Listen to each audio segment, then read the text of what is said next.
I'll just say one more LSAC horror story, and then we can get started with tonight's actual agenda. When I applied to law school in 2008, I had my letters of recommendation. One was from a business partner and one was from a professor, and they were in my LSAC account way in advance. And I applied to UC Hastings, and I didn't hear back from them for months. And because I was a dumbass and I wasn't like, just didn't have my shit together, I didn't follow up or anything until in March or April, I got an email from UC Hastings, and the email said, as you know, your application to UC Hastings College of the Law remains incomplete. And I did not know that. That's the first I had heard of it. And what had happened was fucking LSAC sent Hastings 2 copies of the same letter.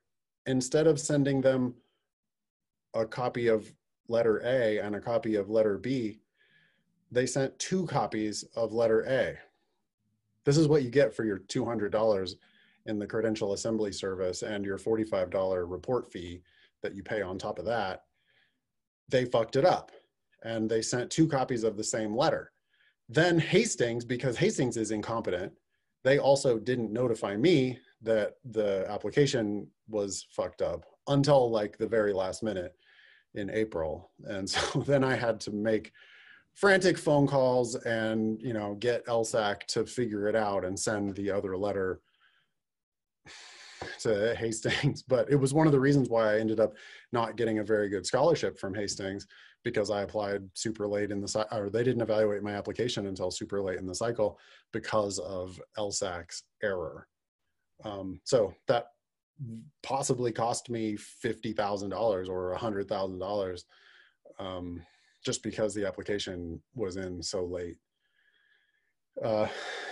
Don't be afraid to call their customer service phone number. Don't be afraid to follow up with the schools. This is your life, and this is a gigantic investment. It's also the beginning of your legal career. And for the amount of money you pay for the LSAT and for the credential assembly service and for applications and those report fees and all that shit, for the amount of money you pay, you deserve for them to get it right. But you're gonna probably have to follow up in order for them to get it right, because they have shown incompetence in 1,000 different ways.